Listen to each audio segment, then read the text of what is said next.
So I want to just spend a little bit more time going through that one assignment, but then I want to move on to the very last unit. So we'll work on the last unit today. Then tomorrow we'll go over most of the last unit, and then we will go have a little bit of a review that we will do, and then Friday we will do, the test. Is that all right? So if you want to get your work back out. God bless you. All right. So let's. Oops, I'm on the wrong page. We're at number 5. Is that what we're on? No, we're on 4. 4? What's that one? Oh, the Coca-Cola one? Yeah. Okay. So the Coca-Cola one problem on number 4 says your chance of winning a free Coca-Cola by looking under the cap is 1 out of 6 for every pop you buy. You decide to go nuts and buy 20 bottles. Ooh, you went nuts? Find the probability of each. Okay? So does everybody understand it? You guys have been part of these little types of, these kind of games for years. Okay, whether you've gone to McDonald's, you've gone to Taco Bell, you've done all these kinds of things that are related to a system of chance. Okay, buy the larger soda, you get the pull tab, you win a free this. Okay, you've done all of these types of things. They're just promotional gimmicks, and it's all about a game of chance. So, you want to know the probability. So you buy 20 sodas. You have a 1 in 6 of winning. So that means the probability of not winning is 5 out of 6. Is that okay? That's supposed to be a W. That's even worse. Okay, so you buy 20 bottles. So we want to know what the probability would be that we don't win. We have 20 bottles of soda. So we have 20 choose 0. Okay? And then the chance that we win is 1 out of 6. So what am I going to raise the 1 out of 6 to? 0. And then the chance of losing is 5 out of 6. What am I going to raise 5 out of 6 to? 20. So this is the probability that you have a 1 in 6 probability of winning. You buy 20 bottles of soda. You crack open all of them. Take a look. What's the probability I didn't win any? Okay, this is how we're going to set it up. So what's 20 choose 0?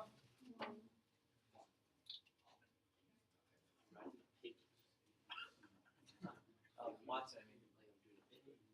Oh, I didn't even realize you were a little right paper. Watson was on this phone. So, but I called him Watson. I didn't mean to offend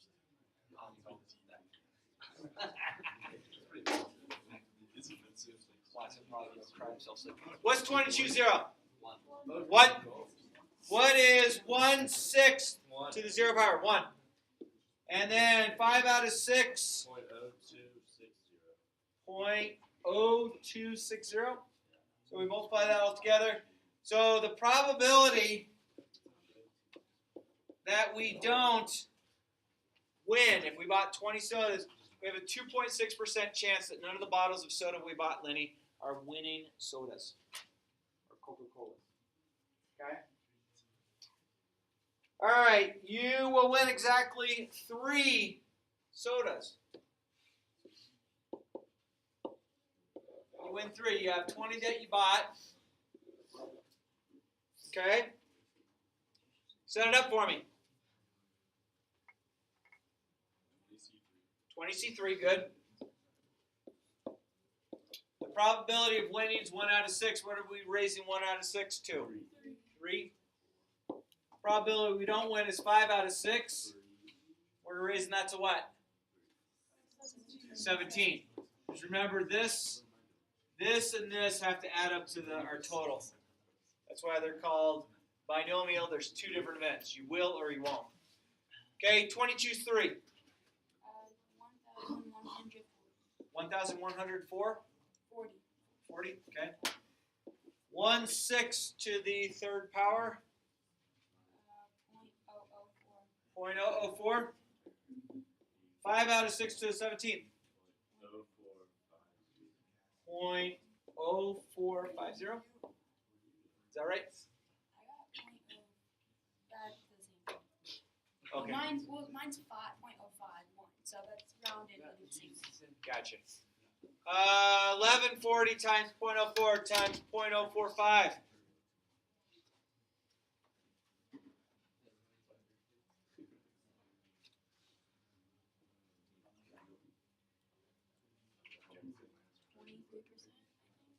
$22, so 0.22? 0.23? Yeah.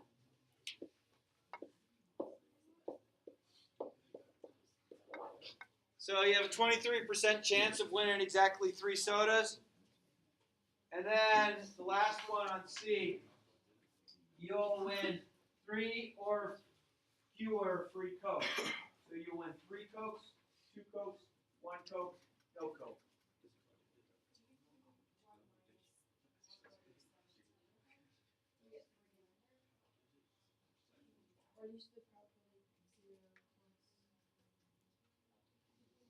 I can't do 1 minus probability of 17 because what I could do is I could go probably 0, 1, 2, and 3, or I could go 1 minus probability of 17, 18, 19, 20. But it's actually right in the middle. It doesn't matter which way you go. Okay, so the probability to win 3 or fewer. So we'll do this one, then we'll do the lottery one. So probability to win 0, 1, 2, or 3. Huh? A couple of you are chatting a little too much. Okay, so probability 0. 20 choose 0 times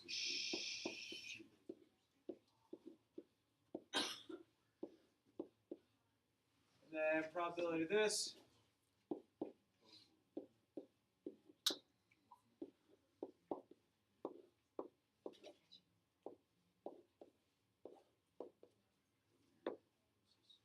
And this one will be plus.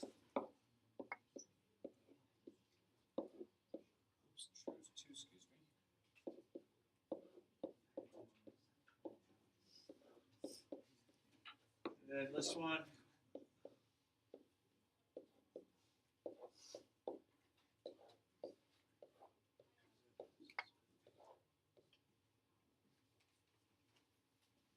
Did anybody work it all out?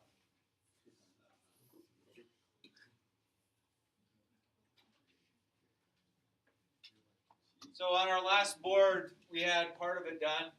We got 0.23 for win 3. So this is 0.23. Probability we didn't win at all was 2.6 or 0.026.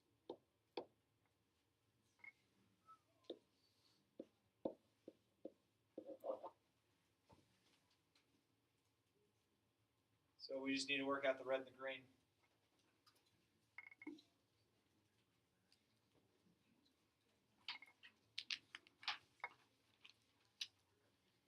What do we think? I just wanted parts. So if you have the red part, I'll take the red part. Or if you have the green part, I'll take the green part. You have part of the green part. Let me know when you have the whole green part. And somebody let me know when you have the whole red part. Sweet.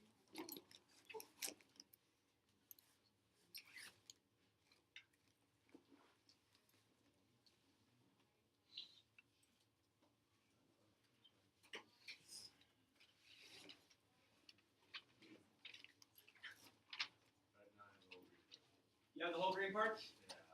What'd you get? All parts. Huh? I have all parts. Okay, what is it all together? The first part's 190. So that's 1 each choose 2. Okay? 190. Okay. I just want the whole answer. Sorry.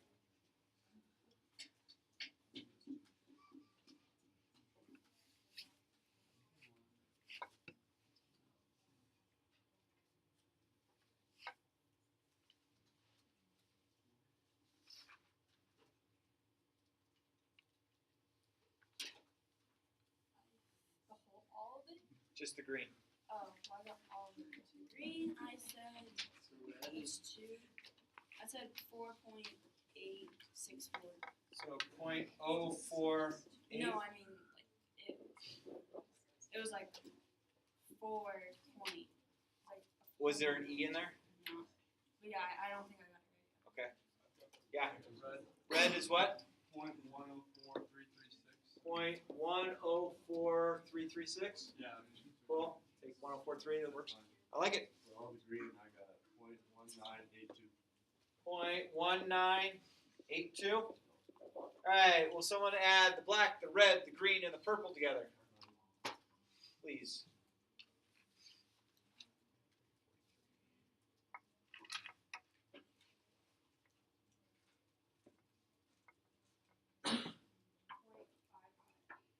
.558.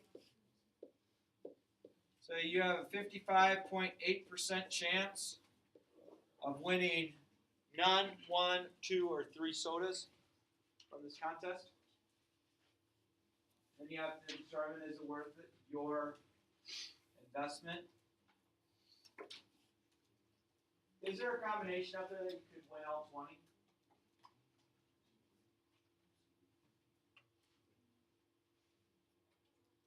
I mean, it's basically going to be 20 choose 20 times 1 over 6 to the 20th power.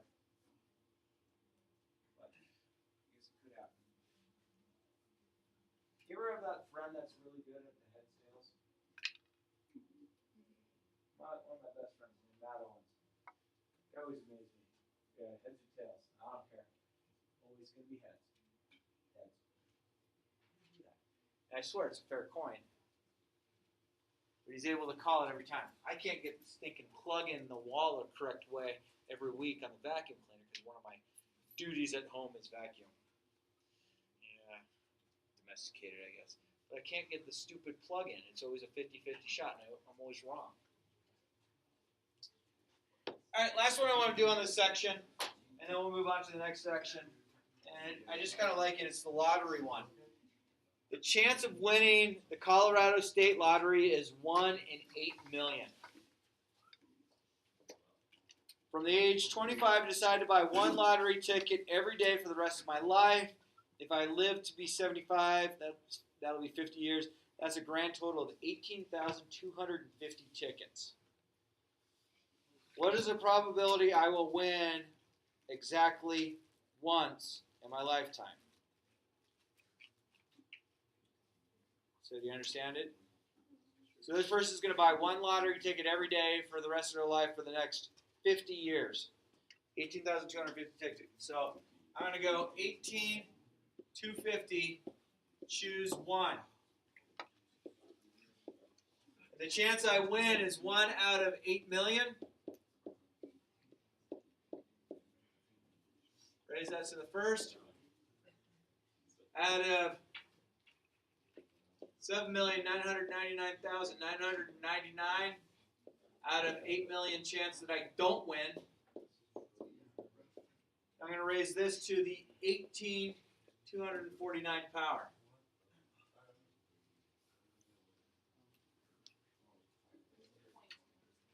How much? 0.0022, the whole thing? 0.00.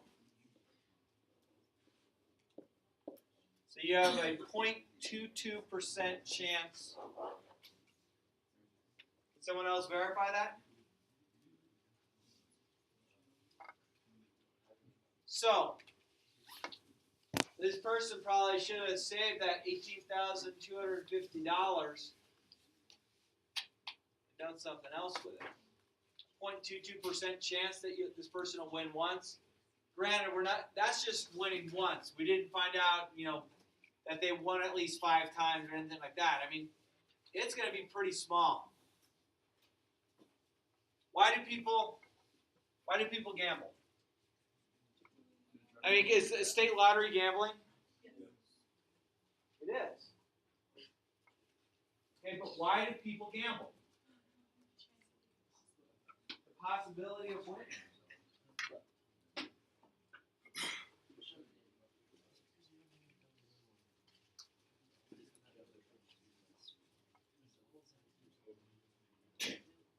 Did I tell this story? Did I tell this class a story of me and craps? No.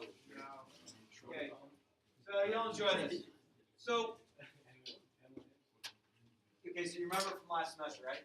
I'll tell it again though, so the rest of the people get it. All right. So many years ago, when I was living in Vegas, a few things off. Living in Vegas was not a good idea for me because I also thought there's got to be a chance. And so after a night of big-time gambling, I went and did a credit card advancement of $3,000 on a credit card, which charged an automatic 28% interest on a credit card, which then compounded with that at 19.6% interest per month until it was paid off. So I was like mad. I was mad at myself. I was mad at the casinos. And I swore them off. I said, I'm not going to do these anymore. I had to drive by them every day going, I hate you guys. Because they took my money because I was foolish. I thought I could chase a lost bet and recover it. A lot of people do that. The unfortunate thing is the odds aren't put in the favor of the gambler in Vegas in order to recoup that money. So, the guy I was teaching with across the hall, his name's George. He says to me, he goes, dude, my brother-in-law's in town. You got to come out with us. I said, I'm just so mad at the casinos, I don't want to come. He said, trust me, it's not going to cost you a thing.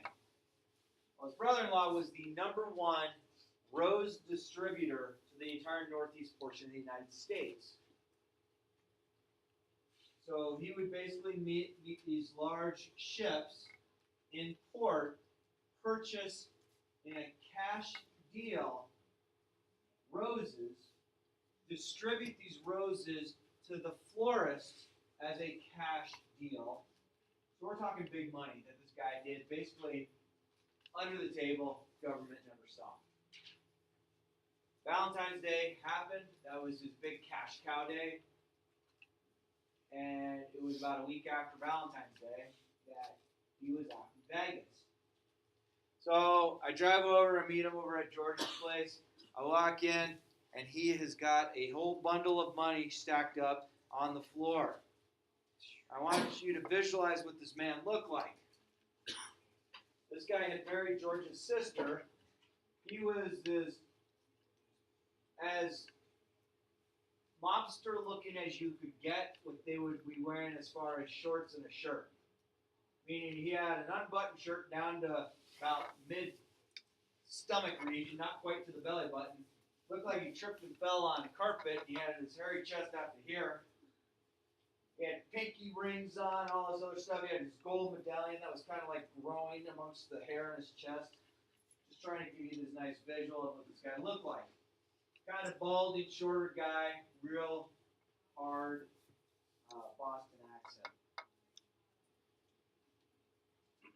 I'm looking, I see all this money on the ground, and I said, oh my gosh, did you win? He said, no. About 17,000 down. He's got 40,000 plus in cash on the floor in front of him. I'm just like, what am I getting myself into? So we drive over to Boulder Station, which is a off-strip casino. Meaning it's not on the main drag. If you go to Vegas, you normally wouldn't go to these places. It's a locals place. Nicer. I think it was nice. It was fine. So we get in there, and his game is a game of craps, which I love the game of craps. Got me in too much trouble, but I still love it. his way of asking somebody if they were going to roll the dice was throw the bones. So we're walking in, he's got me by the shoulder. He says, "Stop! You're going to throw the bones for me." Sure, why not? Let's talk about some probabilities here. In the game of craps, you can lay bets on pretty much any combination of what the dice will come up to. But these are, for the most part, the point values that you can establish in order to make money. So how the game of craps works, if you roll a 2, 3, or a 12 on your come out roll, you lose your initial bet. It's called craps. It's called crapping out. On your first roll, before you establish your point, if you roll a 7 or an 11, you win on your initial bet. Okay? So how this table's set up is you have a betting line that does this, called the pass line. And I'm not going to draw the whole table, but that's basically, for the most part, a generic version. So what you would do is you would put a denomination of money down, and it will say, the table will tell you what the minimum or the maximum bet would be. So you put an initial bet down on what's called the pass line. The person rolls the dice. If a 2, 3, or 12 roll comes up, you lose this money. If a 7 or 11 comes up, it pays you back. So if this is a 5, they'd give you a 5 back. You can take that 5 off the table, and now you're even money because your initial 5 is sitting down. You can also pick up your original 5, walk away, and say, "Sweet, I have $5 more in my pocket." Okay? So anything else that comes up doesn't influence this, but it's going to be one of these numbers. Because remember, I said if you roll a 2, 3, or 12, you lose the initial bet. 7, 11 on the first initial throw, you're going to win. Anything else is going to be a point value. So let's say it lands here. Okay, so a 5. This means that you are going to be betting that a 5 is rolled before another 7 is rolled. Every other roll is not going to hurt you, but you're betting that a 5 will roll before a 7 comes up again. But what that happens is you then put your odds bet behind. And your odds bet can be up to 10 times, and sometimes what your pass line bet is. So if this is $5, then you can put 50 behind. Okay? So this will always pay back even money, and this will pay back higher odds. Now, another way of playing the game of craps is you have this initial bet, and then you can do an odds bet on all of these. Okay? And that's what this guy did. What he did is he had an initial pass line bet, and then he said, let's put 5,400 across on the rest of the bets. Okay? So he'd put 1,000 here and 1,000 here. Okay? Basically, if a 4 or a 10 were rolled before a 7 comes up, you would get double that back. So if you have 1,000 down, you win 2,000 if those numbers come up. Okay, does that make sense? And that's your money.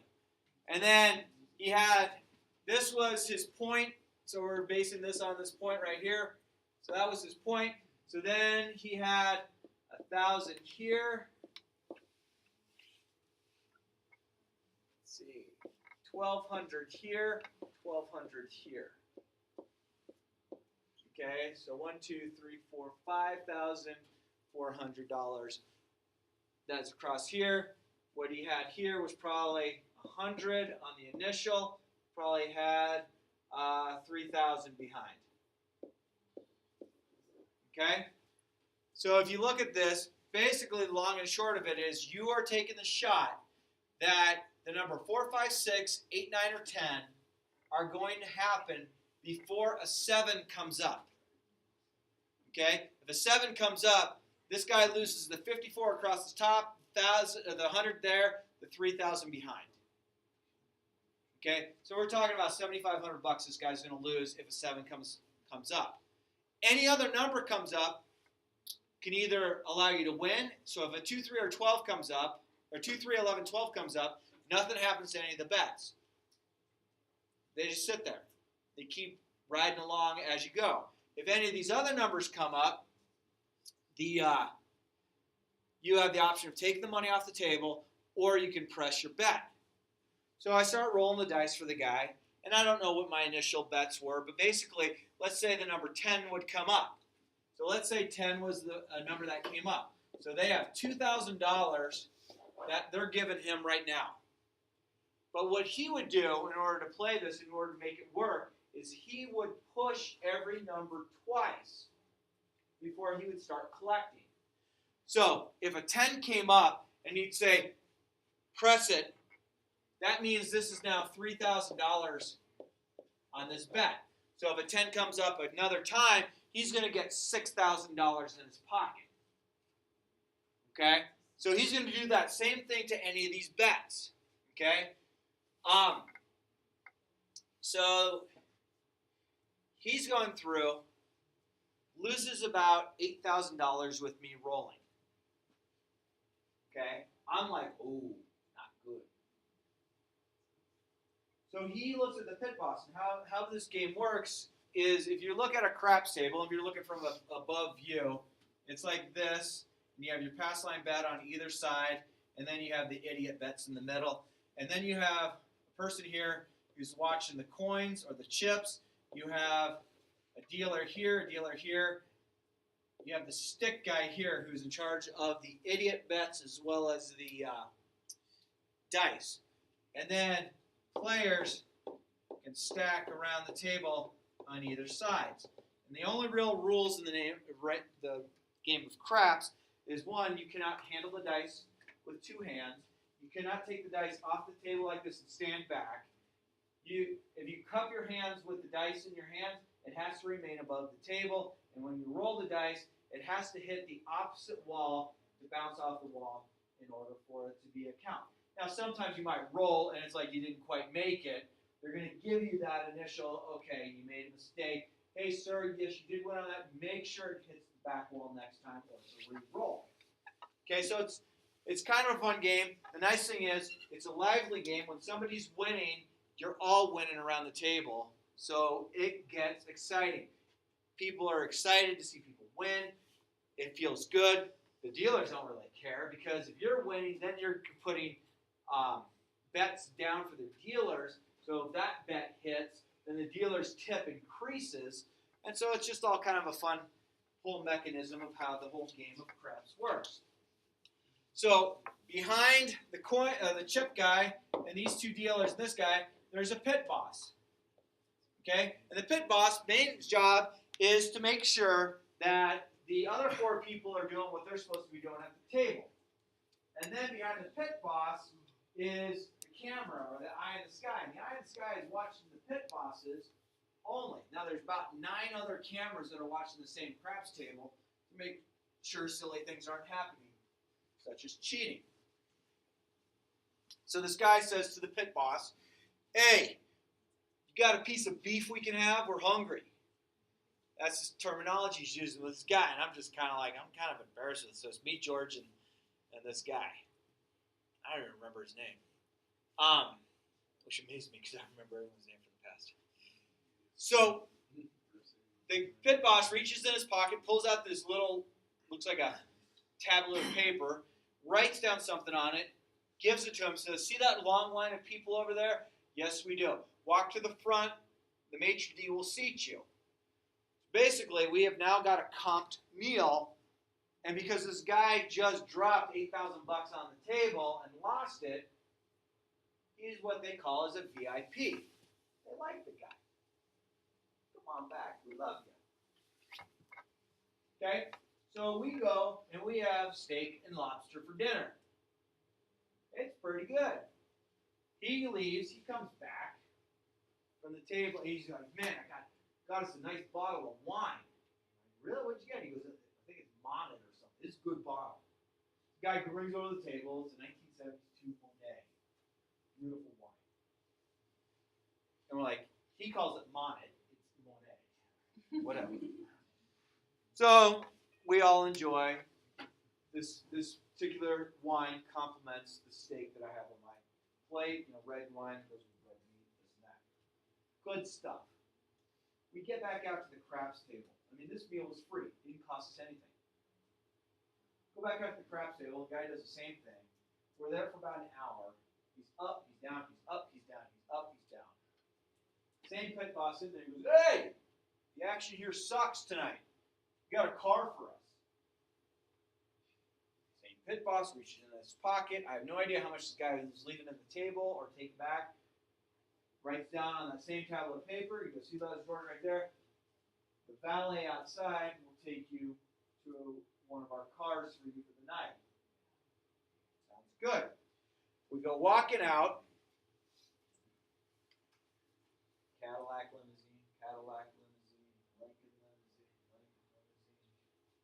White Rolls Royce limousine. Chauffeur's like, hello, gentlemen. Opens the door. We get into this car. This car costs more than my house.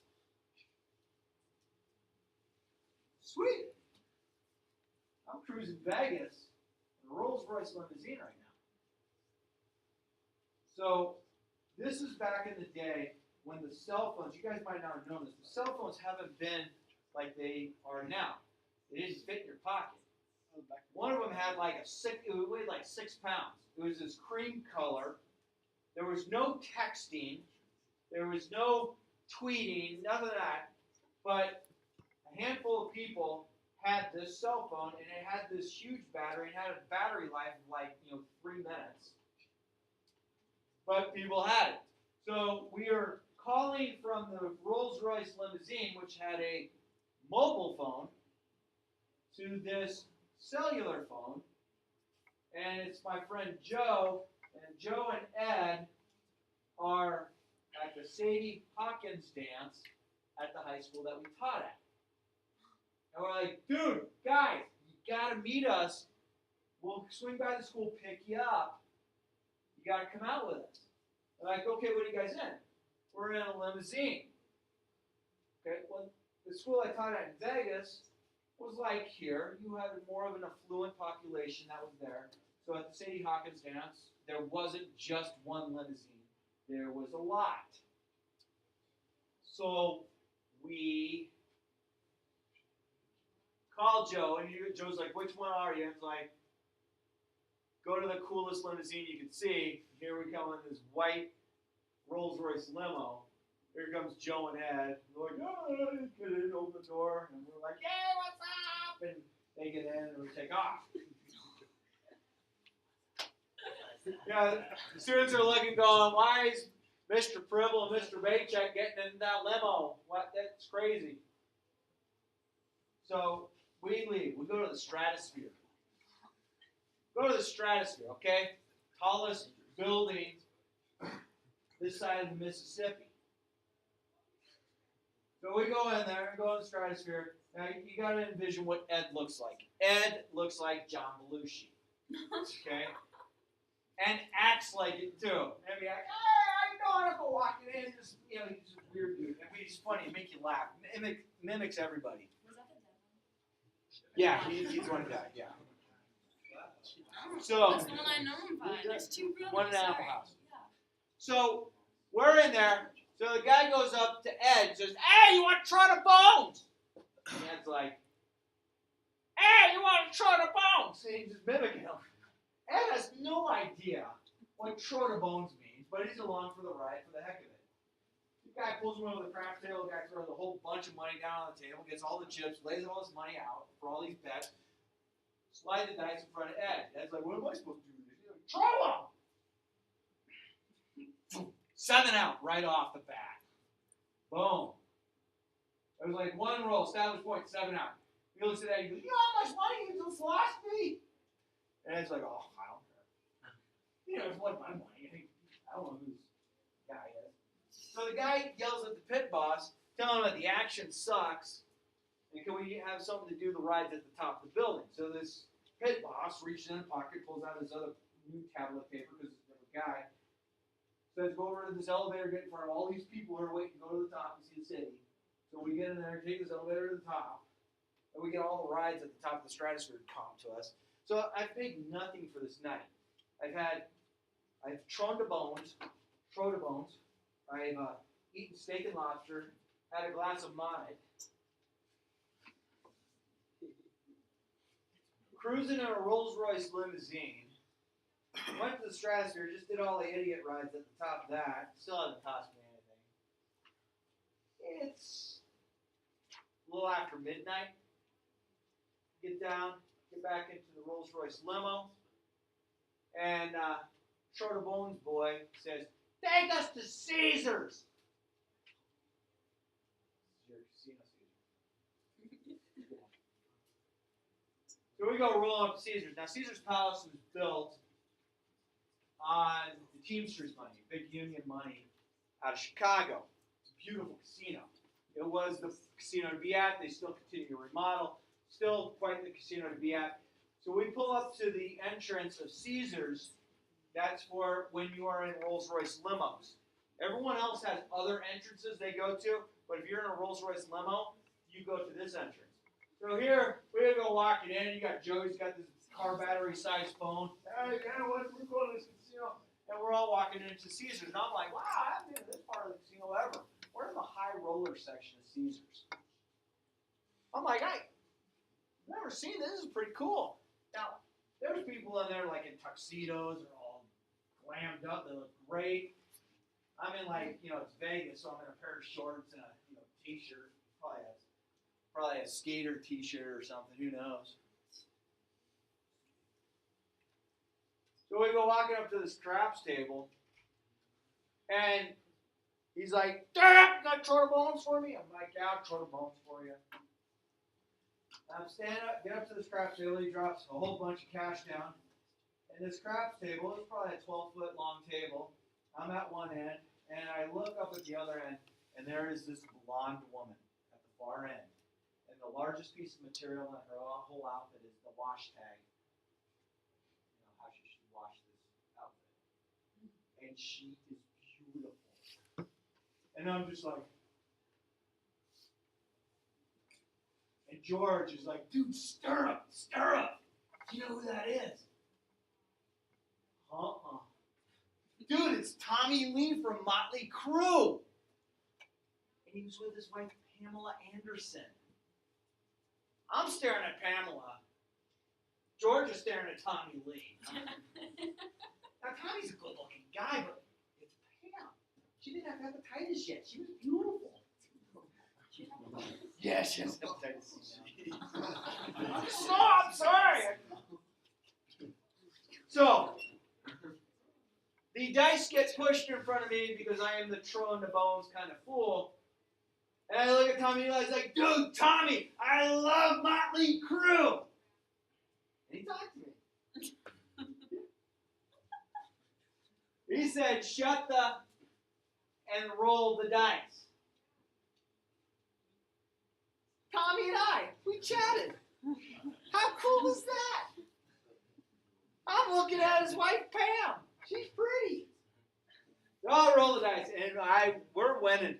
The table's getting loud. Having a good time. It's coming up on 4 in the morning. And I'm thinking, okay, this got to be it. No. We head down to New York. We get out, New York. And we walk into the casino. And this guy has got ridiculous money on him right now. Okay? His $40K that was in his pockets is probably in the neighborhood of 90. It's ridiculous. He's like taking, "Hey, put this in your pocket." And you're like, "Yeah, this is more than I make in a year." So we walk into New York.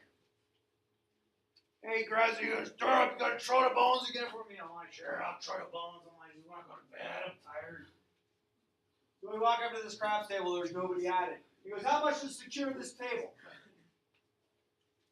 Pit boss says, "You drop $30,000 down on this table, you can have this table for half an hour." I mean, if you secure a table, that means no one else can come up and gamble on that table you're on.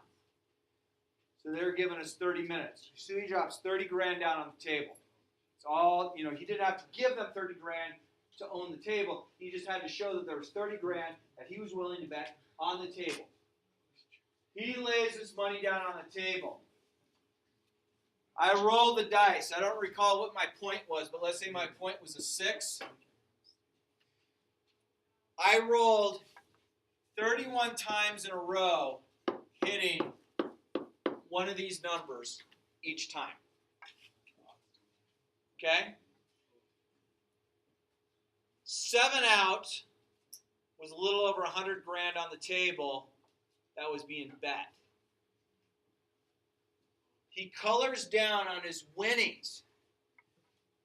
They say, he's coloring me down. He's throwing all these chips all over the place. They're stacking them, and they're giving him these chips that I've never seen before, but they're like purple and black. They were $10,000 a piece. So we're standing there, and then all of a sudden, a couple guys that used to play for certain football teams as linebackers, but maybe they hurt their hamstring and they can't play anymore. And they're in these beautiful looking suits, and they have a huge bulge on their left side because they have a rather large gun in there. These guys will walk you over to the cage and back to your car to make sure you get home safely. So we had bodyguards from New York, New York. So we were like, woo, this was fun. Dude, could we get more lobster? That was awesome. And we go up to the thing.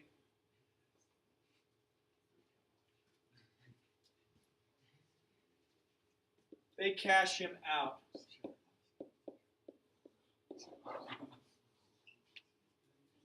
Not much money. Here you go, sir. So he's walking out of this casino with over $250,000. That because I threw 31 times in a row. This guy got over $250,000 off of my rolling. Now y'all ask, did I get anything out of it? Yeah. Tommy and I, we talked. I was in a limo, a Rolls Royce limo. Had steak and lobster on it. It was cool. I will tell you that there's a restraining order that Pam and Tommy still have against me, but I ain't no kidding. But that all has to do with the odds. This all has to do with combination. What is the likelihood of that happening? Very little. Okay? Was it good for a second time? Okay. All right. The last thing I want to go over is geometric probability.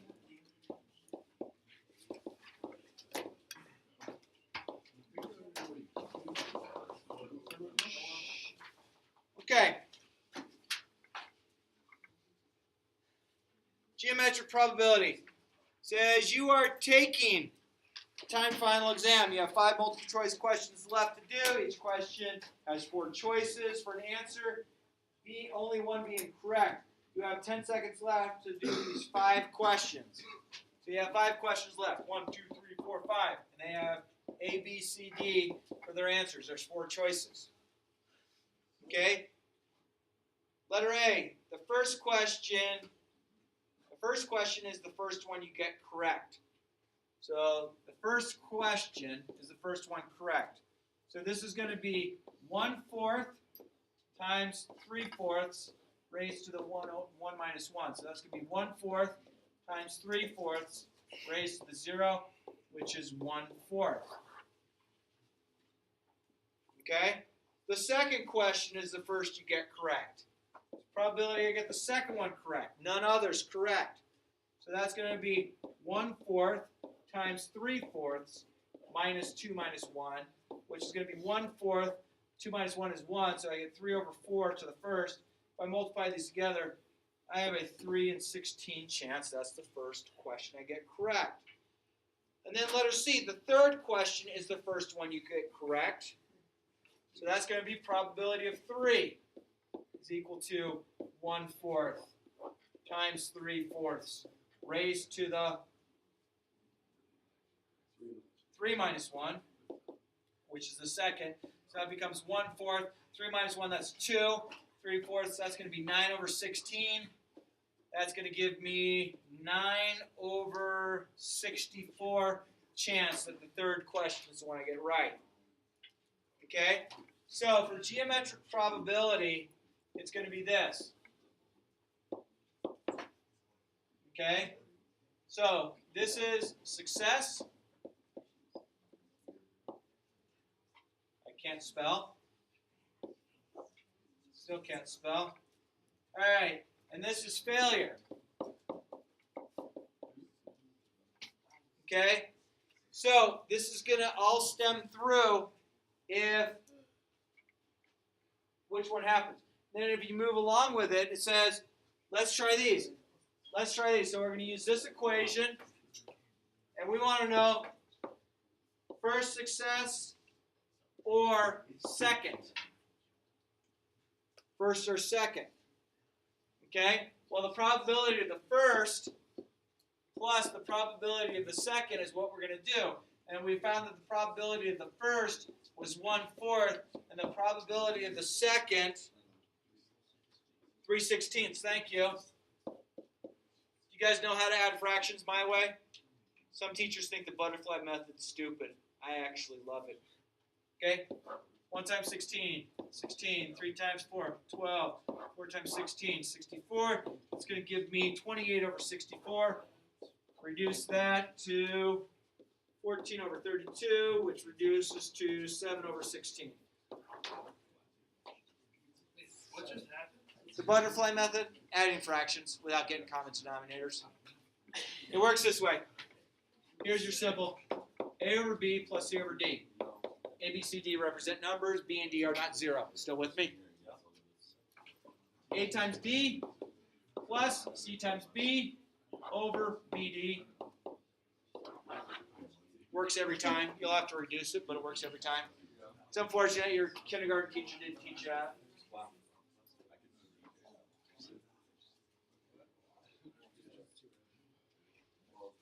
Okay.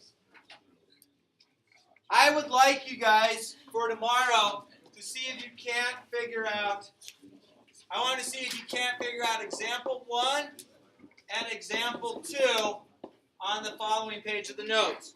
So example 1, 57% of law students who take the bar exam will pass. Example 2 is a basketball player statistically makes 82% of the free throws. I want you to see if you can figure those out for tomorrow. We'll go over those. Then we'll start on the review. And then on Friday we will test. Did you guys like the story of Pam and Tommy?